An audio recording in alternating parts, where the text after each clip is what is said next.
So at that time, you were still just with the Green Berets at that time, right? Yeah, yeah. Can you talk about once you finished there and went on to the subsequent unit? How much of that can you share? Yeah, so I went to USASOC HQ to the unit for a few years. Did a job in technical reconnaissance for a few years. Had 2 more combat rotations with them. Made E8 at 30 years old. I mean, I made E8 pretty young, and had a opportunity to leave the unit, the organization, and stand up a new SIF company. I was given that opportunity by Bob Irby, who's, if people are listening to this and they know SF guys and they've been around the community, they know who Bob Irby is. But Bob Irby was standing up the AFRICOM SIF out of the unit. So he was standing it up because Africa was falling apart. He saw it falling apart. He was designated by the 10th Group Commander to stand it up. I was on a recruiting trip for the unit, and he approached me and said, "Hey, man, I know you're a recce guy, a reconnaissance guy." At that time, I had been a sniper, I've been free fall, all the requirements for a sniper and a recce guy.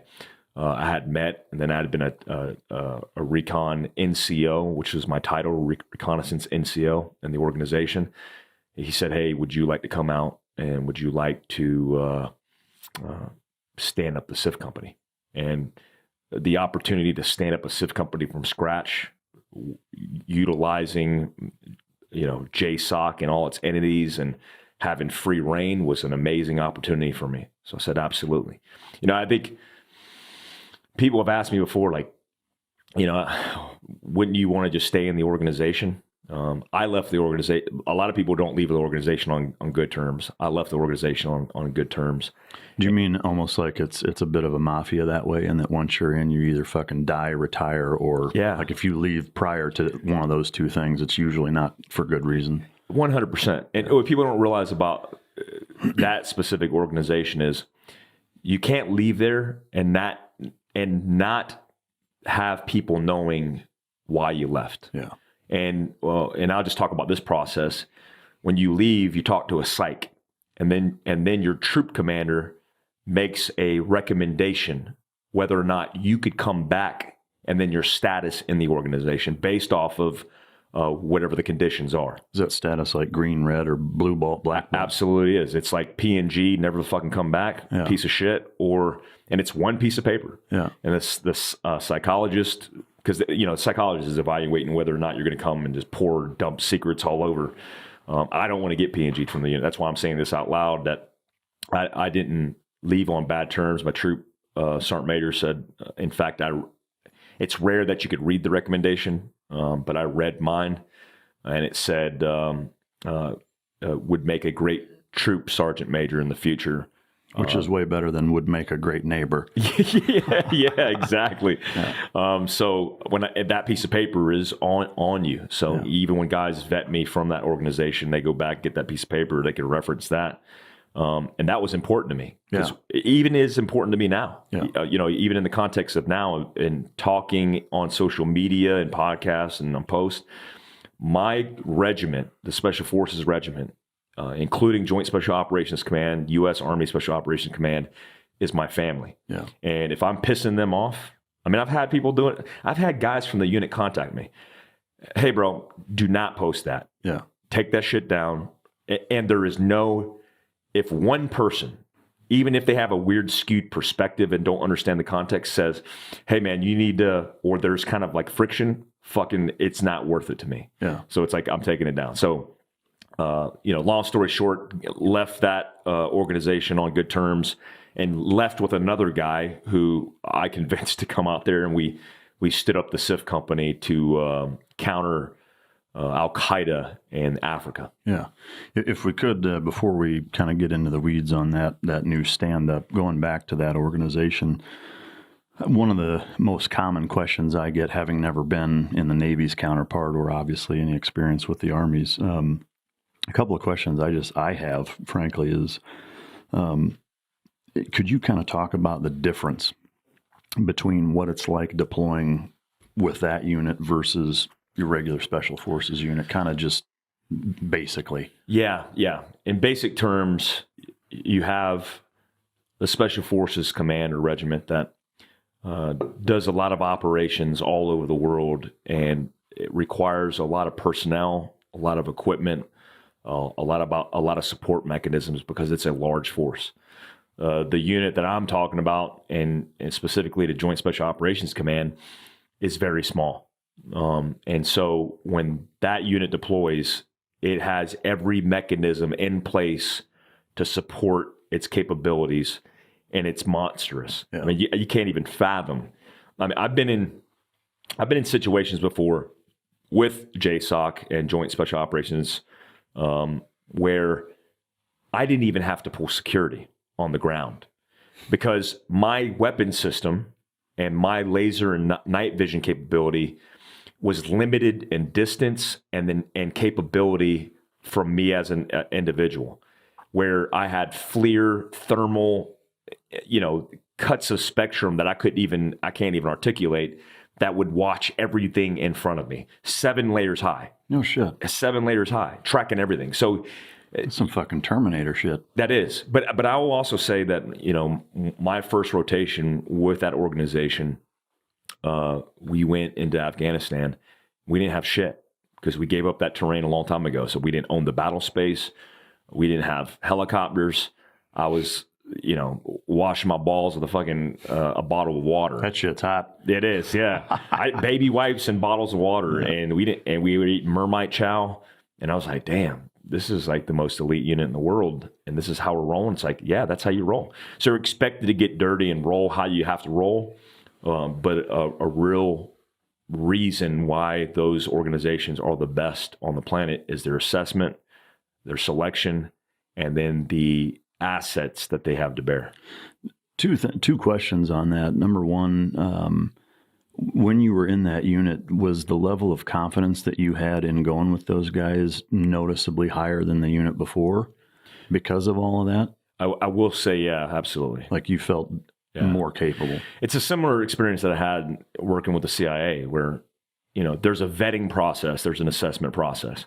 Every support guy, every enabler, every operator, every person, all the way to the admin clerk that's handling your uniform or your ERB for promotion is selected. Mm-hmm. And that's why I always agreed, and still to this day, that Special Forces Command, Green Berets, should recruit and assess their support guys. The same way. Yeah. Because now you're operating with people who have been incentivized to be there and operate there. And they know that they're a cut above the rest. Yeah. That pride puts you on another caliber of operations. So would you say that the support personnel and the budget being way better, obviously that's, a tangible, hey, this is a fucking cut above. I guess, my curiosity lies in between selection and the pool of guys that are going over there and what their backgrounds entail. Did you feel that the collective mean average of skill set via the operator was noticeably higher? Yeah, it was in a lot of ways. I think it more so because the protocols that are set are not deviated. Yeah. One of the biggest mistakes that Special Forces Command makes, even with SFAS, the Special Forces Assessment Selection Course, is that new officers come in and they try to reinvent the wheel.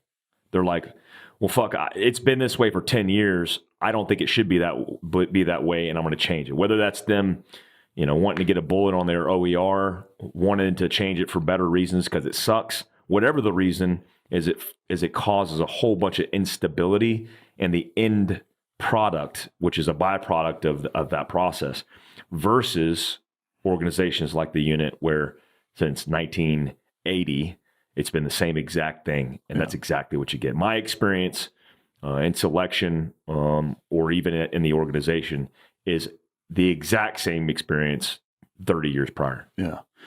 One thing in terms of selection, I'm curious, I don't have an intimate knowledge of it, but I'm fairly familiar with it just from the guys that I know that have gone through it, from what little they've shared. But I am curious, if you compare Q course Green Beret selection to unit selection, what would you say is the biggest difference, whether it's difficulty level or what they focus on or whatever? It's probably that,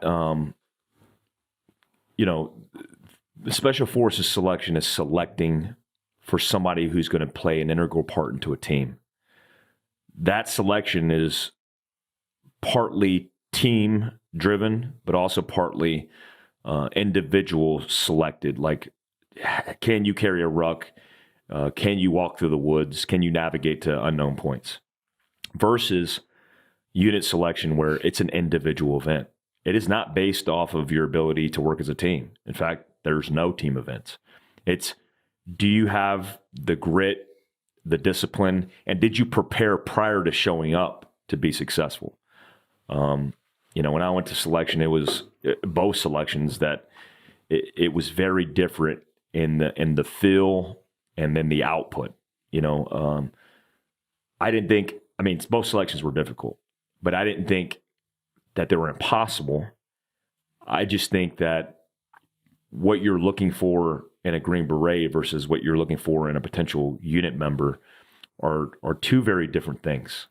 Did you find that because it's so centered on the individual, do you see any lacking there in terms of, were there guys that had the Deion Sanders mentality showing up, or like, were there ever guys, because there's no fucking team integration at all? And, I think that coupled with the fact that, it's the thing, an aspect I don't think a lot of people understand or knew, is that really anybody DOD can try out for that, right? Yeah. And so if you, now granted, most guys are either Rangers, Green Berets, or, NavSoft, or have some kind of background in a team mentality, so you kind of don't need it. But for those one-offs, the outliers that, it's a National Guard fucking cook that just happens to be a fucking pipe hitter that goes through and makes it. Are there any guys that, because there's really no check and balance as it relates to being a good team player, that show up and now aren't? Or did you never have that problem? Yeah, I think that's a good question. It's like people who show up in Special Forces selection and who are socially awkward, they don't operate well in teams, they're not going to make it. They'll get peered, and that's one of the indications that you're not going to operate well with the team, is when everybody hates you. So that happens all the time. But I was surprised in unit selection, and I went to unit selection with famous Navy SEAL who's very popular now, who ran ultra marathons and was a stud. He even talks about the fact that he went to selection, but he didn't finish. He didn't get selected, which could be for a myriad of reasons. There's a million reasons why he didn't get selected. But when I see guys like that, I go, oh, maybe it's just not the physical presence, because I didn't think I was a stud physically, but I got selected. I didn't think I was like an endurance athlete. I was nowhere close to that, but I got through with the endurance mental mentality of being consistent and continuing to go. And let me make this clear: is when I went to the unit, I assessed and went for one specific reason. I was successful in selection, and I got there. And I got in trouble. I don't really highlight the reason I got in trouble, because the dudes, I don't want to mention the guy's name or the circumstances behind it. And so I didn't get in the unit. I didn't get to do what I wanted to do. I wanted to be a sniper in the unit. I didn't get to do that. My time there doing that was cut short. I could have went back and did some things to hash that. But I had a great experience, even in the sense of doing what I didn't want to do. But they are a cut above the rest, but not for the reasons you would think. I would think a dude who shows up who's an ultra marathoner and one of the most elite athletes on the planet would be successful. And he wasn't, as an individual. Do you think that any of that is because there was such a highlight on that kind of public presence, that's a detractor? Yeah, partly, but I don't think they would even let him show up if that was a mitigating factor. Those units that assess and select, even from your branch, are very good at even having the right people show up. Yeah. Right. So they don't want to waste a lot of time. I went to, we call it West Virginia selection. I went to a selection with 150 dudes. Only 4 of us got selected. No shit. Only 4. How many completed it? 5. Oh, no shit. Yeah. Wow. Well, so I guess kind of circling back to the original question of, of whether it's the four guys that, got selected from your crew or anybody, were there any guys that were in the unit that you worked with that were like, Jesus Christ, dude, you selfish prick, like that? Because always. Yeah. So do you think, I guess my question then is, do you think selection, even though obviously it cranks out a fucking super high product, should there be, maybe an augment to at least some sort of team mentality to kind of weed out? Yeah, that's a really good question. I think by the mission intent of the organization from the get-go, maybe that wasn't a part of the program. And you look, everywhere you go, you're going to get narcissistic personalities. You're going to get egos. You're going to get, even shitbags. It's not like that place is immune from dudes that are just shitty. Yeah, where you're like, how the fuck did this fucking guy get here? Yeah. Who was that exactly? Yeah.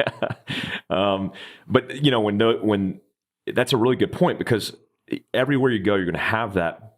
But now more than ever, in special operations, you're going to have to be able to operate as a team, because it's not like, hey, we're going to do this hostage rescue, we're going to do this hit, and you have one personality that you're looking for, which is maybe a young staff sergeant from Ranger Battalion who doesn't even have a personality, right? And you can get away with it because you just want him to be technically proficient.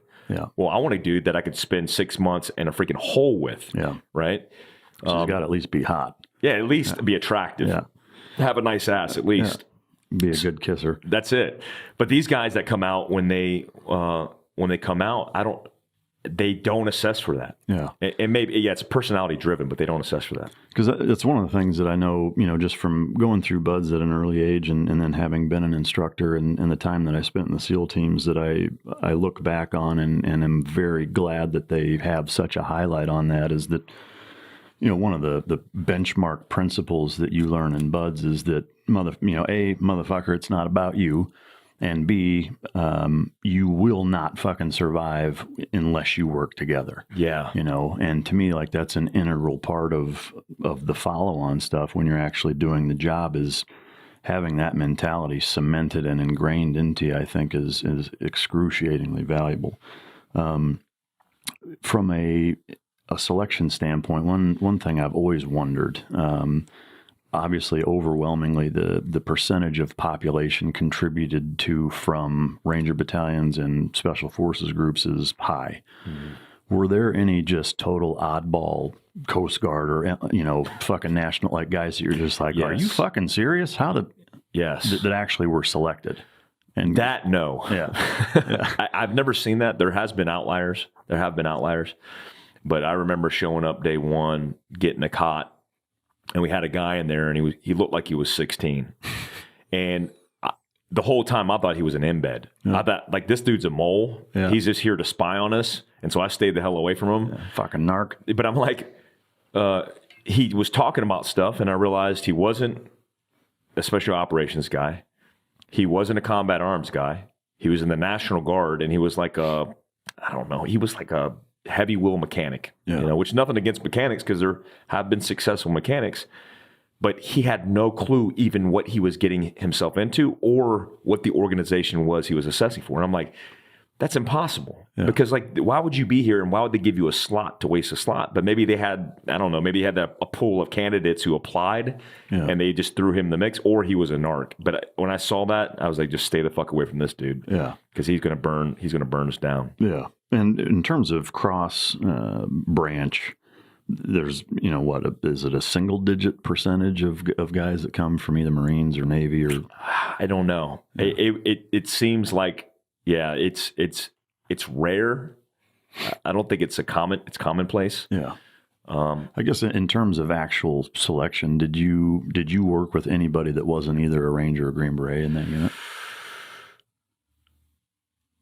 Oh, yeah, absolutely. In the unit and organization, it's like you said, DOD wide. Yeah, I mean, can you share where they came from? I mean, not without saying the unit, but just like they were a Navy guy. The biggest influence I had with me and some of the best dudes that I operated with were old OG Det 1 guys. So we're talking about, like, before MARSOC stood up as a unit, Force Recon was hybrid molding into special operations, and when they stood up Det 1, which I'll let a Marine guy tell that history, but surprisingly, some of the best dudes I know in Joint Special Operations Command, period, are Marines. Yeah. Yeah. I mean, to me, it's not that surprising. I know, a bunch of them that were just regular 0300 guys that are fucking great dudes, Yeah, but they crank out a consistent product that my hat's off to the fucking Marines. As much brotherhood rivalry as there is, Navy and Marines. We got a big incentive, like let me go in special operations and operate at the tip of the spear, so I don't have to go back to the fleet. Yeah, no shit. I can't imagine. Yeah. In terms of, I guess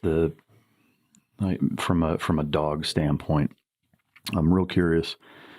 You said that the dog that you guys had with you, Vinny, that perished in that operation, when you transferred over to the unit and looking at their canine program, could you kind of talk about the difference between or I guess, did you see a parallel between the capability and competency of the dogs in that unit versus we'll call them the tier 3 or vanilla special operations guys? Yeah. I mean, I can't talk into detail about that, about the program, but I will say, having worked with all dogs from Special Operations Command, period, the selection processes for not just dogs, but dog handlers is very stringent. Yeah. And one of the regrets I have is I was given an opportunity to be a dog handler for a probationary period. They're like, you go do dogs, you do that. And is that you fucked up, you can go do this? Yeah. Yeah. And at the time, this is crazy, but at the time, I didn't even know what the fuck dogs did. I was like, I'm not fucking working. I'm not working a dog and having, like, I'm thinking like a canine that smells, detects bombs and shit. Because up until that point, I only had a couple rotations and I hadn't really worked with task force. And they gave me an opportunity, and I literally said, I'm not interested. I came here to shoot people in the face, not fucking interested. Little did I know that when I went back to, because I had to leave for a period of time as part of my probationary period, that a dog would save my life from that organization. So this is a different story than... No, this is the same. So I went back and then went to Iraq in 07, because I went to selection in 07 and went back to Iraq went to Iraq and then working with a joint task force. And then I'm like, holy shit. And it's not an overarching regret, because I think I would have loved it too much and I would have stayed with it. I love dogs. And when I went back to the organization and deployed with them, we lost a couple dogs during subsequent rotations. But the caliber of dog as compared, really there's no comparison because I didn't work with special forces dogs much, but just speaking on the unit and the dogs, specifically the one that saved my life, the stringent process and the dogs that I worked with were the most beautiful, majestic killers I've ever seen on the planet. Yeah. I mean, these dogs would rip dudes' faces off. Yeah. I mean, and they would be back at the hooch, hanging out, being petted and everything else. Yeah. I couldn't believe it. And, just fast forwarding a whole career, I've seen some of those dogs retire and deal with PTSD and trauma. That's really my understanding and understanding myself. Yeah. Because I look at these dogs and go, well, these dogs are fucking going crazy. Some of them they got to put down because they're biting people. They're just going batshit. They can't hear. They're deaf. They're fucked up. They got TBI. That's fucking us. Mm-hmm. So, we are dogs of war. Yeah. And you want a good comparison biologically and physiologically of what that effect has on people, look at our fucking war dogs. No, agreed. I mean, in having taken care of over 160 dogs now through the Warrior Dog Foundation, coming from just about every unit that exists. That's right. You do that. That's no bullshit, man. Yeah. I mean, so that's something we deal with a lot, and it's neat to hear, somebody with your perspective and experience, A, realizing that, and B, verbalizing it, because it is, the parallels that exist between dogs and humans is way more similar than it is disparate. And, one of the neat things about that I think we can all learn from dogs is that simple association. The PTSD that they experience is a simple association. It's an A plus B equals C relationship to negative stimuli. So the good news with that is that unlike us, like they're not rationalizing any of it, like, and one of the things I tell, a lot of my clients all the time is that think about it from the dog's perspective, is that dogs don't think in a fucking language. Like try to imagine living your life where you don't think or communicate in a verbal language. Everything you do is making an association with something and using nonverbal communication and body language to communicate. And so just understanding that and keeping that at the forefront when you're interacting with a dog, whether it's training your own dog or dealing with a dog with, PTSD symptoms, is the key, frankly, is that you have to understand that that's how they view the world. And so if you know that, now it's relatively simple. I won't say it's easy, but it's relatively simple to now create an environment, that can be easily communicated to them to now replace, if you think of it, another analogy I use is a piggy bank. And you've got, 2,000 negative coins in this dog's mental piggy bank. Well, now it's our job to set the environment up to where we can replace those negative coins with positive ones. And it's like rewriting a dog's mental hard drive. Absolutely.